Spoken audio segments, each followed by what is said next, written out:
सभी को नमस्कार। बच्चों, आज जो है मैं क्लास शुरू करने से पहले कुछ ज़रूरी बातें हैं वो आप लोगों को बताना चाह रहा हूँ।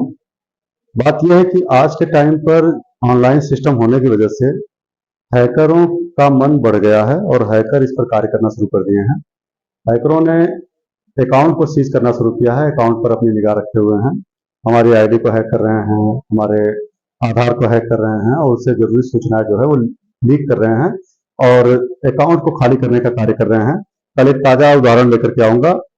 अपने मार्केट के ही एक आशीष गोयल जो हमारा पुरातन छात्र है, और उस छात्र के पास मेरा नाम लेकर के फ़ोन आया रात में और उसने कहा कि मैं राजेश सरोज बोल रहा हूँ और मुझे पैसों की, मेरे पास ऑनलाइन पैसे हैं और मुझे कैश पैसे करना है, पेमेंट आया है और मैं पैसे ऑनलाइन भेज रहा हूँ और उस ऑनलाइन पैसे को भेज दे रहा हूँ तो सुबह मुझे कैश दे देना। वो 35,000 रुपये उसने अकाउंट में डालने की बात कही और अकाउंट में मैसेज उनके व्हाट्सएप किया 35,000 का।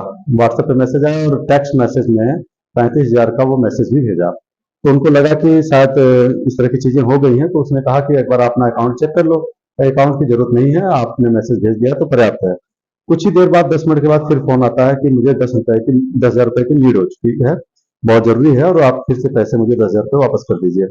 तब इनको थोड़ा-सा शक हुआ कि ये क्या बात हुई कि अभी भेजे थे और दूसरे फिर दोबारा मुझे वापस करने के लिए कह रहे हैं। तो उन्होंने मेरे एक साथी टीचर को फ़ोन किया, रात में शैलेंद्र कुमार जी हैं, उनके पास फ़ोन किया और उनसे बात करी तो उन्होंने कहा कि उनको तो कोई ऐसी नीड है नहीं और बात रात की है और इस तरह की बात है। उन्होंने मुझे कई बार फ़ोन किया और मैं थका हुआ था और मैं सो चुका था। फिर सुबह मैंने फ़ोन किया तो मुझे पता चला तो आज लड़का वो आया, आज वो उसने बताया कि सर वो इस तरह की चीज़ें हुई थी। फिर दोबारा हमने कॉल किया और कॉल करके कहा कि भाई इस तरह की चीज़ें नहीं हैं और फिर किसी और से बात करवाया उसने, वहाँ से डांट फटकार शुरू हुई। हालांकि चौकी में इसकी तहरीर दी जा चुकी है, इस नंबर की, जो नंबर जिस नंबर से फ़ोन आया था। आप लोगों से कहने का सिर्फ इतना है कि सभी अभिभावक और सभी लोग जागरूक रहें कि ऑनलाइन बहुत सारे ऐसे काम हो रहे हैं, किसी का भी नाम लेकर के इस तरह की घटनाएं घट रही हैं। पैसा मंगवाया जा रहा है और पैसा फिर कौन पैसा का भुगतान करेगा, किसके, कौन देने वाला जो पीड़ित है वो या जिसका नाम लिया गया वो, तो बड़ी समस्या है। तो किसी का भी नाम लेकर के इस तरह से अगर पैसे मांगे जा रहे हैं तो निश्चित तौर पे पहले आप उससे जाकर के सही पुष्टि कर लें, तब इस तरह की चीज़ें करें। तो यह थोड़ी-सी जानकारी थी, इस जानकारी को लेकर के मुझे आना ज़रूरी मैं समझा था, क्योंकि अगर इन चीज़ों को अगर ध्यान नहीं रखा जाएगा तो आपके साथ बहुत दुर्घटनाएँ हो जाएँगी, क्योंकि सारे काम बैंक में जाने पर तुरंत ही पहले कहते हैं आप नेट बैंकिंग लीजिए, ऑनलाइन बैंकिंग लीजिए और ये सब चीज़ें लेने के बाद आपके साथ जो फ्रॉड होगा उसका भुगतान कैसे होगा। तो यह चीज़ें आपको बहुत एहतियात बरतना है, आपको अपना नंबर देते समय बहुत सोचना है, आपको अपना आधार शेयर करते हुए बहुत कुछ सोचना है। तो यह किसी ऐसे अरे-गरे को किसी को देना नहीं है, ध्यान रखें। और आगे की क्लास में पढ़ा रहा हूँ माहेश्वर सूत्र। यह कक्षा 6 में पढ़ाया जा चुका था और यह कक्षा 6 की क्लास को आज मैं लेके आ रहा हूँ, लेकिन बड़ी बहुत इंपॉर्टेंट है और एक एक नंबर आपके लिए मायने रखता है कंपटीशन में, तो इसलिए एक एक नंबर के लिए हमें तैयार रहना पड़ता है। तो माहेश्वर सूत्र को पढ़ेंगे तो निश्चित तौर पे हमें प्रत्याहार, ये सब प्रश्न पूछे जाते हैं। संधि विच्छेद की शुरुआत यहीं से होती है, स्वर व्यंजन की शुरुआत यहीं से है। तो माहेश्वर सूत्र का नाम माहेश्वर, महेश, और महेश का मतलब शिव जी, और शिव जी के डमरू से निकला हुआ ये 14 प्रकार की ध्वनियां हैं, जिसे माहेश्वर सूत्र कहा गया, जो 14 हैं।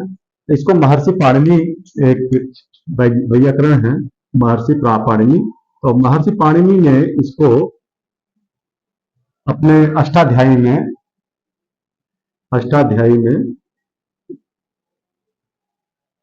इस सूत्र की स्थापना किया और उन्होंने ही यहीं से स्वर और व्यंजन की उत्पत्ति मानी है। तो आज ये आप जान लीजिए कि स्वर और व्यंजन की उत्पत्ति कहाँ से हुई है। स्वर और व्यंजन की उत्पत्ति शिव जी के डमरू से उत्पन्न हुआ है। एक बार शिव जी तपस्या कर रहे थे, उसी समय कामदेव को भेजा गया था कि आप जाइए तपस्या में विघ्न डालिए, और उन्होंने उसी समय तीसरा शिव नेत्र अपना खोला था और उसी समय वो तांडव किए थे और डमरू बजाई थी। तो 14 बार जो डमरू बजाया गया था, उस 14 बार के डमरू से अलग अलग प्रकार की ध्वनियां निकल के आई, जिनको हम माहेश्वर सूत्र कहते हैं। उन्हीं को महर्षि पाणिनि ने अपने अष्टाध्यायी में रखा। तो वह पहला जो सूत्र है वो है ऐउण। तो मैंने विस्तार से इस बात की बात कर दिया है, आप लोग इसको दोबारा भी रिपीट करके सुन सकते हैं। रियल रिक, एओम, अयौच, हैवरट,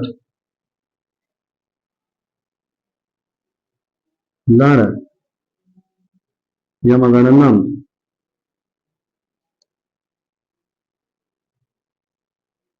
यमगणनम, झभई, घड़धस,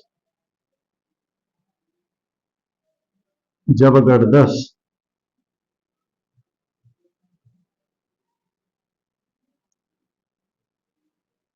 खप छठप चत्तो,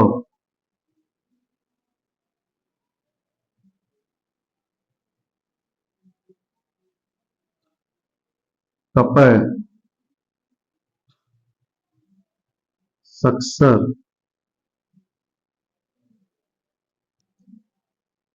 हल। यह 14 महर्षि सूत्र है। इसका उच्चारण मैं बता देता हूं। आपको स्वर और व्यंजन का एक्चुअल जो रूप है जिसका उच्चारण करना है, किसी को पता नहीं, बहुत ज्यादा इधर थोड़ा सा दिक्कत है, भाषाई प्रॉब्लम है, खड़ी हिंदी का क्षेत्र है, लेकिन जो पढ़ा दिया गया प्राइमरी लेवल में वही हम बोलते हैं, वही सीख रहे हैं। लेकिन यहाँ पर मैं आज शुद्धता की बात करूंगा। आज की क्लास मेरा पूरा हो पाया तो ठीक, नहीं तो कल की क्लास में आपको पूरा शुद्ध शुद्ध पढ़ाऊंगा। तो आप देखेंगे, पहला है ऐ उड़, ऐ उड़, दूसरा है रील रिक, रील रिक, तीसरा एयोंग, एयोंग, चौथा अयौच, अयौच, हयवरट, पांचवा हयवरट, छठा लण, लण है ये, सातवां यमगणनम, यमगणनम, यमगणनम, यमगणनम, आठवां झभय, नौवां है ध ध ध श, ध ध ध श, और 10वां है जब गद दश, जब गद दश, 11वां खप छठत चटतव, खप छठत चटतव, चटतव, यहां पर एक मिस्टेक आया है, चटतव, खप छठत चटतव, खप छठत चटतव। 12वां है कपय, 13वां है सक्सर, 14वां है हल। यह आपको याद रखना है। ऐ उड़, रील रिक, एयोंग, अयौच, हैवरट, लण, यमगणनम, झभई, घड़दस, जबगड़दश, खप छठत चटतव, कपय, सक्सर, हल। क्लियर होगा? उम्मीद करता हूं आप सभी फिर से एक बार रिपीट कर लेंगे। ऐ उड़, रील रिक, एयोंग, अयौच, हैवरट, लण, यमगणनम, झभई, घड़दस, जबगड़दस, खप छठत चटतव, कपय, सक्सर, हल। आप इन चीजों को अब आपने देख लिया। इसी में स्वर और व्यंजन दोनों समाहित है, इन्हीं में स्वर और व्यंजन दोनों समाहित है। कहां समाहित है इसको मैं बताऊंगा प्रत्याहार के द्वारा। जब प्रत्याहार में बताऊंगा आपको तो प्रत्याहार कैसे बनता है और इनकी संख्या कितनी होती है। सबसे पहले आप जान लीजिए प्रत्याहार की संख्या 42। प्रश्न पूछा जाता है माहेश्वर सूत्र की संख्या कितनी है? 14। किसने लिखा, किसने कहां से है? माहेश्वर सूत्र यानी शिव जी के डमरू के द्वारा। किसने लिखा है? महर्षि पाणिनि ने। कहां लिखा है? अष्टाध्यायी में। संख्या कुल कितनी है? 14। प्रत्याहार कितने हैं? 42। और प्रत्याहार में 42 कौन कौन से हैं? तो कैसे बनाया जाता है प्रत्याहार? तो आप लोग अगर इसको सीरियली बिल्कुल सीक्वेंस से याद करेंगे तो ऐसे याद करेंगे ऐ उड़, रील रिक, एयोंग, अयौ, छय, व्रत, लण, नगड़, नम, झबई, गड़दस, जबगड़दस, खप छटत, चटतव, कपय, सक्सर, हल। आपको पूरा एक सांस में आपको आ जाएगा। ऐ उड़, रील रिक, एयोंग, अयौ, छय, व्रत, लण, नगड़, नम, झबई, गड़दस, जबगड़दस, खप छटत, चटतव, कपय, सक्सर, हल। आप इस वीडियो को कई बार देखेंगे तो आपको निश्चित तौर पे चीजें याद हो जाएंगी और उसी फॉर्म में आप याद करते रहेंगे। कैसे याद करेंगे? पहले इसको याद कर लीजिए, फिर इसको, फिर इसको, फिर इसको, फिर इन चारों को एक साथ याद करिए। फिर चारों एकदम याद हो गए तो पांचवा, छठा, सातवां याद कर लीजिए। पांचवा, छठा, सातवां, ये तीनों याद हो गया तो फिर 4, 1 से लेकर 7 तक याद पढ़िए। फिर 8वां, 9वां, 10वां, आपने इनको 3 को याद कर लिया, फिर 1 से लेकर 10 तक तैयार कीजिए। फिर 11वां, 12वां, 13वां, 14वां, आपने इनको तैयार कर लिया है पूरी तरीके से। अब 1 से 14 तक का पूरा याद कर लिए। तो यह कक्षा 6 में है। प्रत्याहार बनाने के लिए क्या होता है? अगर मान लीजिए अ का प्रत्याहार कह दिया, 42 प्रत्याहार बनेंगे, केवल इतना ध्यान रखना है। अ का प्रत्याहार कहा तो अ से लेके क तक लेंगे, अ से लेके क तक, अ से लेके क तक लेंगे। इसमें ये हलंत होता है बच्चों, ये हलंत होता है, इस बात का ध्यान रखें। सभी अंतिम वर्णों पे हलंत लगाया गया है, आप इसको ध्यान रखेंगे। तो इन हलंत को छोड़ देना है, हलंत वाले वर्णों को छोड़ना, यानी अ, इ, उ, यहां से हलंत छोड़ दिया, फिर यहां से री और ये री, ये आ गया।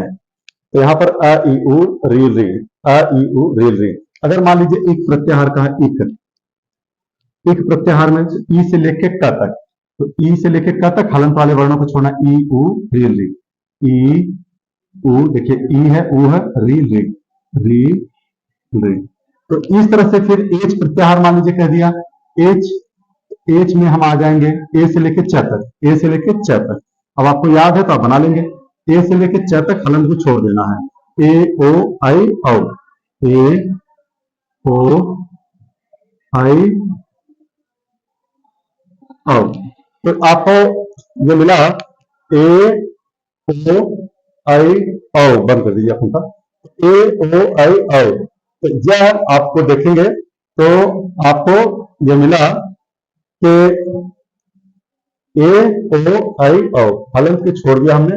अगर मान लीजिए आपको अच प्रत्याहार करना है, अच, अच प्रत्याहार में क्या है, आ से लेके च तक आना है, आ ई उ, हलंत को छोड़ना है, अ ई उ, री री री री, ए ओ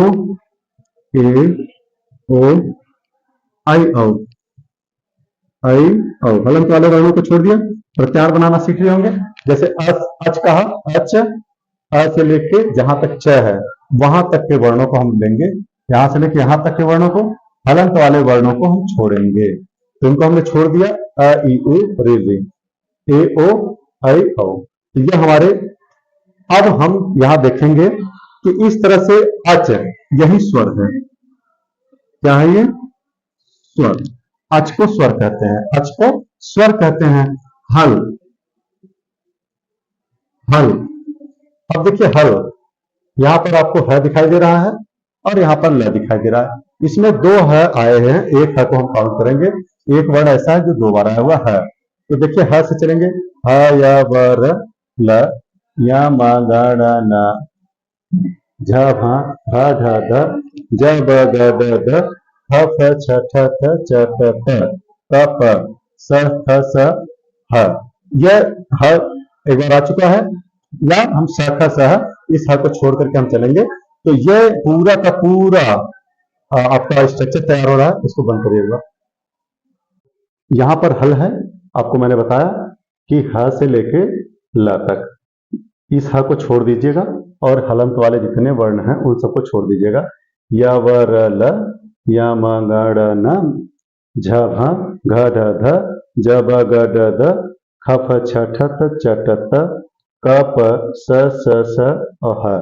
ये सारे व्यंजन हैं और इनको हम व्यंजन कहते हैं। ह से ल तक, ये क्या है? व्यंजन, व्यंजन। अब आपको पता चल गया कि इसी सूत्र से स्वर, यहां पर आपने देखा, और व्यंजन। फिर भी आपने ये सोचा होगा अ है पर आ नहीं है, ई है पर ई नहीं है, तो आप इसमें इनको इंक्लूड कर लीजिएगा। मान लीजिएगा अ है, आ भी है, ई है तो दीर्घ ई भी है, दीर्घ ऊ भी है, एक दीर्घ री भी होता है। ये मैं इसकी बात करूंगा, दीर्घ री, ये एक री होता है और एक दीर्घ री होता है, यह भी होते हैं। आप इनको ध्यान रखेंगे, ये स्वर के अंग हैं। तो इस तरह से हमें स्वर की प्राप्ति हुई। स्वर यहाँ, व्यंजन यहाँ। स्वर भी देखा आपने और व्यंजन भी देखा। अब हम आगे बात करते हैं कि स्वर और व्यंजन के होने के बाद क्या रूप है पूरे वर्णमाला का, उस बात को हम देखेंगे। अब ये बात समझ में आ गई होगी। आप लोगों ने स्क्रीनशॉट अपना ले लिया होगा, और नहीं लिया होगा तो ले लेंगे, नहीं तो आपकी कक्षा 6 की बुक में दिया गया है। तो सबसे पहला काम हम करेंगे स्वर का। स्वर कौन कौन से हैं? फिर आप आएंगे अनुस्वार, फिर आएंगे विसर्ग, फिर आएंगे व्यंजन। इस तरह से चलता रहेगा सिस्टम, अलग अलग चीजें। स्वर में अ, आ, ई, उ, ऊ, ए है ओ औ री और री, ये इतने वर्ण हैं। आप देख लीजिए अ आ ई उ ए ओ री री। आप लोग फिर से देखिएगा अ आ ई उ ए ओ री री। अब इसमें अनुस्वार, अनुस्वार होता है जो बिंदु लगा देते हैं, इन्हें हम कहते हैं अनुस्वार। विसर्ग क्या होता है, जो किसी वर्ण के पीछे दो बिंदु लगा देते हैं और इसका ह लेकर के उच्चारण होता है, ह कहते हैं इसको। जहां भी जिसके भी पीछे लग जाता है इसको हम ह कहते हैं। जैसे राम के पीछे लगा दिया तो राम, राम के पीछे दो बिंदु लगा दिया तो राम। दुख में लग जाता है तो वहां भी ह का उच्चारण बनता है दुख। तो यह विसर्ग है, यह अनुस्वार है।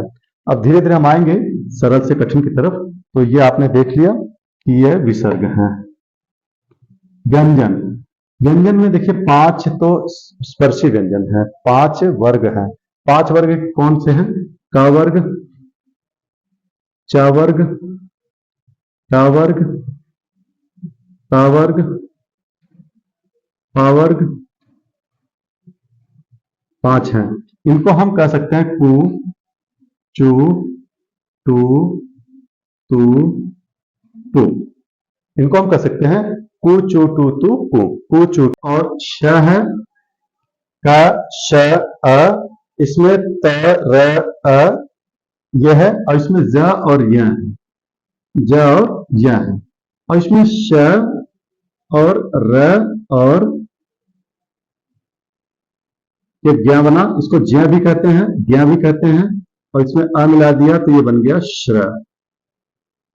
ये यानी अब आपने देखा कि ये जो संयुक्त अक्षर है 4 है, क्ष त्र ज्ञ श्र। तो इसमें क्या बना, क श अ क्ष, त र अ त्र, ज्ञ य अ ज्ञ, ज्ञ कहते हैं, ज्ञ कह देते हैं, श र अ श्र। यह आपके क्या हो गए हैं, ये आपके संयुक्त व्यंजन हो चुके हैं। अब इसमें जो गृहीत वर्ण है, एक गृहीत वर्ण होता है, गृहीत वर्ण। अब आते हैं हम इस पे बात करते हैं ड़। ये देखिए ये ड़ होता है, ये ढ होता है, ये ड़ होता है, ये ढ होता है। उदाहरण के तौर पर जब घड़ी लिखते हैं तो घड़ी, घड़ी। और जब कढ़ी लिखते हैं तो कढ़ी, ये घड़ी कढ़ी। तो दोनों में अंतर है, ये ड़ है, ये ढ है। तो इस तरह की चीजें गृहीत वर्ण है, ये ग्रहण किया गया है। और आगत वर्ण जो होते हैं, जो आगत होते हैं, ये जैसे आगत,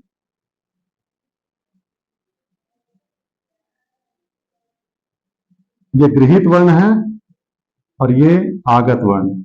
ये संयुक्त व्यंजन आपने देखा, व्यंजन, विसर्ग, अनुस्वार, स्वर। आप इसको देखते रहे टॉपिक को, बिल्कुल। आपने स्वर देखा, आपने अनुस्वार देखा, आपने विसर्ग देखा, आपने व्यंजन देखा, आपने संयुक्त व्यंजन देखा। अब आपने स्पर्शित व्यंजन कितनी संख्या है वो देख लिया आपने, गृहीत वर्ण देखा आपने, आगत वर्ण देखा। अभी इतने इंपॉर्टेंट इंपॉर्टेंट टॉपिक हैं आपके, अंतःस्थ वर्ण कौन कौन से होते हैं, बहुत सारे ऐसी चीजें आएंगी। ह्रस्व स्वर, दीर्घ स्वर कौन कौन होते हैं। तो आगत में क्या होता है, कई बार हम जैसे बोलते हैं जहाज, जहाज, तो हम ये यहां पर हम ज, इसका उच्चारण है जैसे ज लगाते हैं, इसका हम अगर लगा दिए हैं फ को नीचे लगा दिए व, ये फ होता है, ठीक है। जैसे अ लिखते हैं अ, ये इस पर बिंदु नहीं लगा है, चंद्र बिंदु हो जाता, यहां बिंदु नहीं लगा हुआ है, इसलिए हम इसे कहेंगे अ। और यहां पर ज, यहां पर फ, ये कौन से वर्ण है, आगत वर्ण है, जहां पर हम कई बार लगा देते हैं तो यह कुछ घोष करता हुआ, आवाज करता हुआ आएगा। यहां पर अंग्रेजी के वर्ण से लिया गया, ना तो ये मतलब ये अ, ना उ होता है ना आ होता है, इन दोनों के बीच में अ होता है। जैसे कॉलेज कह देते हैं, कॉलेज, कॉलेज ले लो, कॉलेज, तो इसे कॉलेज कहते हैं। तो कॉलेज या इस तरह से इनका हम उच्चारण करते हैं। तो यहाँ पर ज प अ कॉलेज अपना आपने देख लिया है।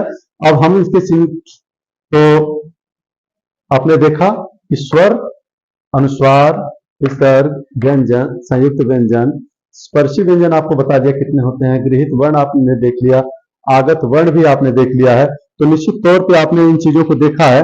अब हम बात करेंगे थोड़ा सा ह्रस्व और दीर्घ स्वर की।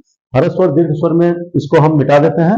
आप लोग इसको अगर देखना हो तो स्क्रीनशॉट लेना हो तो ले लीजिएगा, नहीं तो फिर इसको हम मिटाते हैं और आप लोगों को इनको जो भी पढ़ाएंगे आप लोगों को याद होता जाएगा, कोशिश यही करेंगे। तो अगला जो हमारा चरण है दीर्घ स्वर और ह्रस्व स्वर, फिर इसके बाद हम उच्चारण स्थान पर आ जाएंगे। सीधा सीधा उच्चारण स्थान से आगे बढ़ेंगे। जैसे ह्रस्व स्वर, स्वर, ह्रस्व स्वर, स्वर के तीन भेद हैं, ध्यान रखिएगा। स्वर के भेद तीन हैं, स्वर के भेद ये तीन हैं। तो पहला है ह्रस्व स्वर, दूसरा है दीर्घ स्वर, तीसरा है प्लुत स्वर।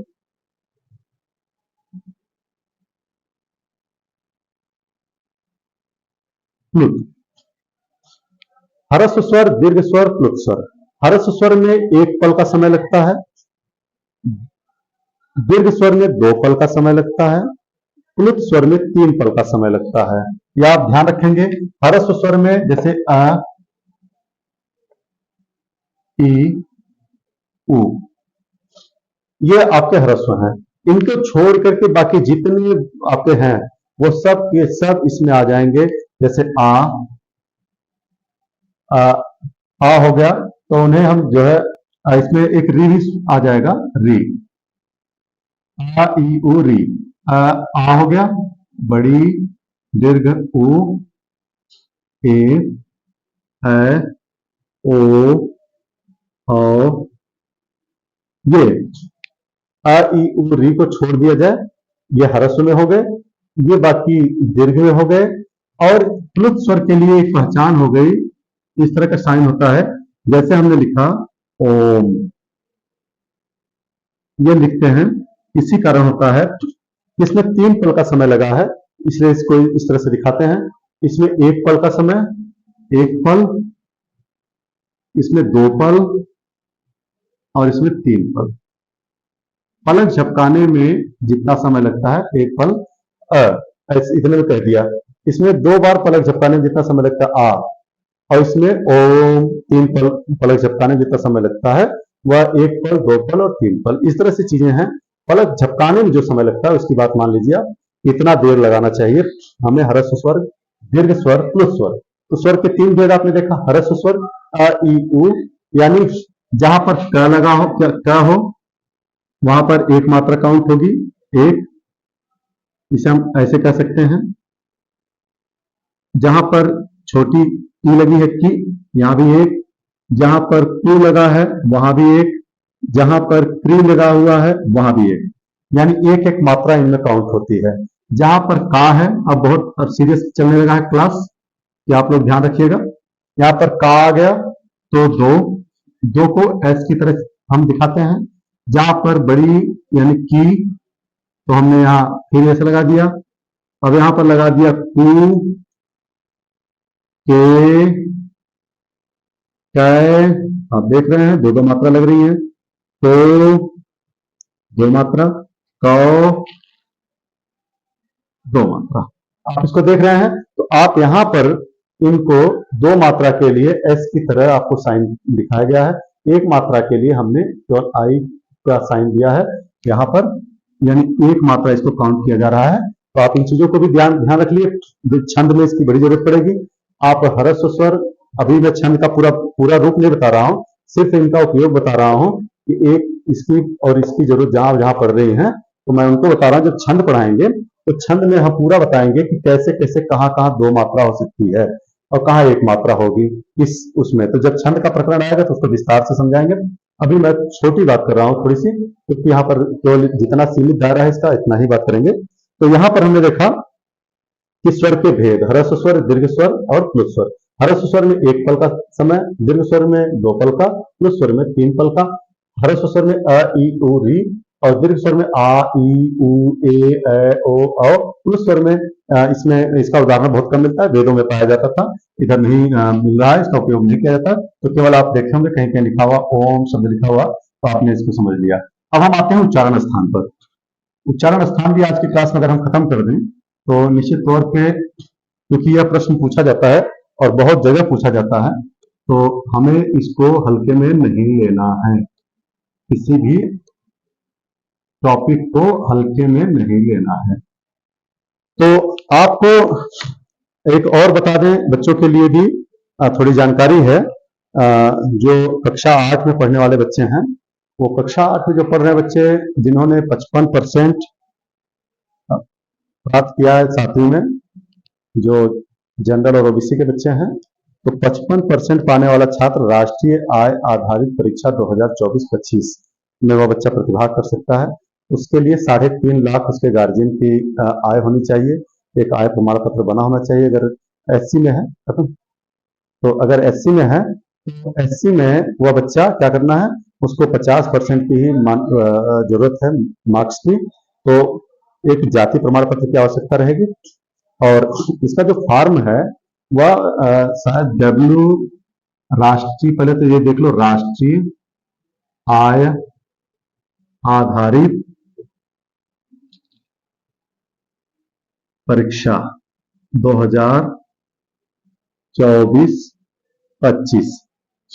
इसमें लाभ क्या, पहले ये देख लें। कक्षा 8 इसकी निर्धारित योग्यता है, योग्यता 7वीं पास, और 8वीं में एडमिशन, 8वीं कक्षा में इसका एडमिशन होना चाहिए, 8वीं में प्रवेश।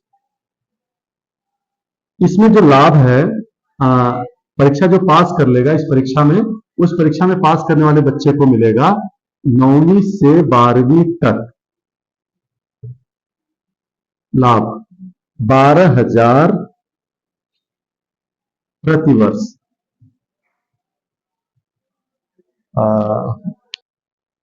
जिस प्रकार से हमारे मुंह में जीभ है और जीभ की सहायता से ही हम बोल पाते हैं, उसी प्रकार से बोलने के लिए हमें स्वर की आवश्यकता होती है।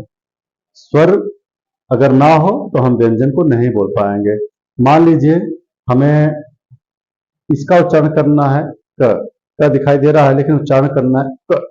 अब अगर हम इसमें क कहेंगे तो आ रहा है क, कितना भी हम इसको शॉर्ट करेंगे फिर भी जो है यह स्वर के जो अ का उच्चारण है वह उसको मिला करके बोल पा रहे हैं। तो बिना स्वर के व्यंजन का उच्चारण बिल्कुल नहीं हो सकता है, इसीलिए स्वर और व्यंजन का आपस में मेल कराया गया है।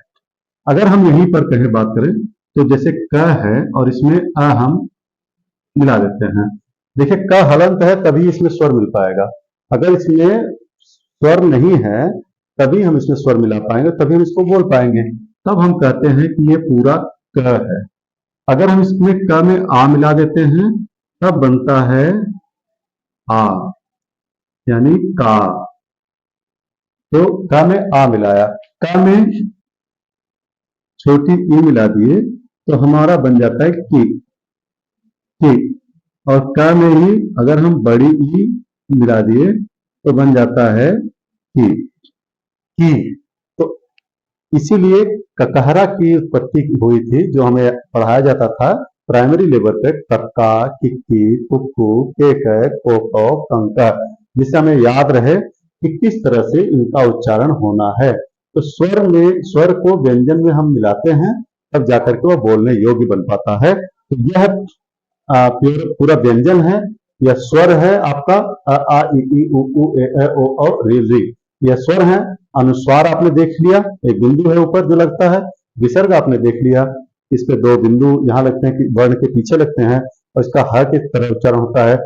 और यहाँ पर हम इनको देख लिए कि पूरा का पूरा हलंत युक्त व्यंजन होता है, और जब इसमें हम स्वर मिलाते हैं तब जाकर के इस तरह से बात बनती है। अब आते हैं हम संयुक्त व्यंजन। संयुक्त व्यंजन, संयुक्त व्यंजन में जो हमारा क्ष, प्र, ज्ञ, क्षत्रज्ञ। और एक श्र है, क्षत्रज्ञ। इसमें क और बड़ा श है, क